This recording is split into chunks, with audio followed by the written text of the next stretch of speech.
अस्सलाम वालेकुम। Class 8 subject general science, topic laws of reflection.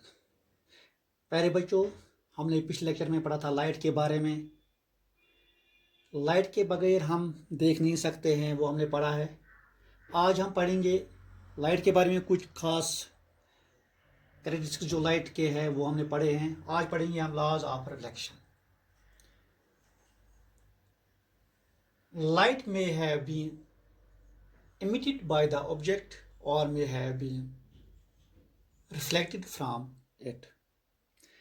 प्यारे बच्चों, लाइट जो है, कुछ चीज़ें लाइट को जज़ब करती है या कुछ लाइट वापस जाती है। किसी चीज़ के साथ टकरा के वो वापस जाती है। Polished or shiny surface can act as a mirror. A mirror changes the direction of light that falls on it. हमें इस लॉज ऑफ रिफ्लेक्शन में मिरर की ज़रूरत है। मिरर किसको कहते हैं? मिरर वो होता है जिसके एक साइड में पॉलिश की हुई होती है और वो जिसमें हम एक साइड जो है वो शाइनी होता है, तो उसको जिसमें हम अपना देख सकते हैं, मुंह भी देख सकते हैं, या उसको मिरर कहते हैं। तो मिरर हमें यहाँ ज़रूरत है। तो मिरर के लिए आपको पता ही है, सरफेस जो है, एक सरफेस जो है वो शाइनी होती है, एक साइड जो है वो पॉलिश्ड होता है।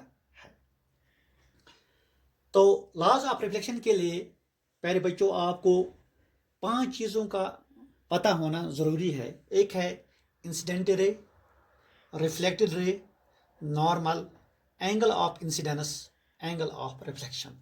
इन 5 चीज़ों का आपको पता होना ज़रूरी है, तब आपको समझ आ जाएगा कि लॉज ऑफ रिफ्लेक्शन है क्या। पहले हम करेंगे इंसिडेंट रे किसको कहते हैं। इंसिडेंट रे हो गया जब द लाइट रे विच स्ट्राइक्स एनी सरफेस, यानी कि हमारे पास यहाँ इंसिडेंट रे जो है वो है ये, जहाँ से हम लाइट जो है जो स्ट्राइक करती है किसी ऑब्जेक्ट से, यानी यहाँ मिरर है, यहाँ क्या है? मिरर, इसके साथ स्ट्राइक करती है। इसका मतलब हो गया लाइट रे वो रे जो इस मिरर के साथ स्ट्राइक, यानी यहां से आती है। ये एरो यहां दिखाती है कि ये इंसिडेंट रे है, यानी यहां से आती है लाइट, वो पड़ती है किस पर? मिरर पर। क्या पड़ती है? मिरर पर ये रे पड़ती है। फिर है रिफ्लेक्टेड रे। रिफ्लेक्टेड रे किसको कहते हैं? जब मिरर पर रे पड़ गई, ये लाइट रे मिरर पर पड़ गई, तो रे that comes back from surface. मैंने पहले बताया आपको, लाइट जो है, ये लाइट जो है किसी चीज़ पर जब पड़ती है, या तो वो उसमें इमिट हो जाती है, जज़ब हो जाती है, या तो वो वापस आती है। ये रे जब इस पर मिरर पर पड़ती है तो यहाँ से ये वापस आती है। ये यहाँ से मिरर पर पड़ना और वापस आना, इसको कहते हैं रिफ्लेक्टेड रे, यानी वापस मुड़ के आना। इस मिरर पर पड़ के वापस जो आती है रे, उसको कहते हैं रिफ्लेक्टेड रे। नॉर्मल सीधी सी बात है, जो ये मिरर है, इस लाइन पर हम 90 डिग्री का, इनके बीच में इस पर हम 90 डिग्री का, यहाँ से 90 डिग्री का, यहाँ से नहीं, मिरर के इस लाइन से, सरफेस से 90 डिग्री हम डालेंगे एक एंगल, वो एक लाइन डालेंगे, इसको कहते हैं नॉर्मल। यानी ये इंसिडेंट रे और रिफ्लेक्टेड रे के बीच में होती है, इसको कहते हैं नॉर्मल। क्या कहते हैं? नॉर्मल। प्यारे बच्चों, आपको समझ आ गया, इंसिडेंट रे भी समझ आ गया, आपको रिफ्लेक्टेड रे भी आ गया समझ, नॉर्मल भी आ गया समझ। फिर है एंगल ऑफ इंसिडेंस। प्यारे बच्चों, आपको पता है एंगल जो होते हैं वो 2 आर्म्स का होता है, 2 लाइनों का होता है, एक ही पॉइंट पर जब पड़ते हैं। Angle between incident ray and normal is called angle of incidence. Angle of incidence किसको कहते हैं? ये एंगल ऑफ इंसिडेंस एंगल आई से हम दिखाते हैं, यानी कि इंसिडेंट रे और नॉर्मल के दरमियान जो एंगल बनता है, जो हमें एंगल होता है, उसको कहते हैं एंगल ऑफ इंसिडेंस। और एंगल ऑफ रिफ्लेक्शन किसको कहते हैं? Angle between reflected ray and normal is known as angle of reflection. प्यारे बच्चों, एंगल इस नॉर्मल के और रिफ्लेक्टेड रे के दरमियान जो एंगल है उसको कहते हैं angle of reflection, angle of reflection.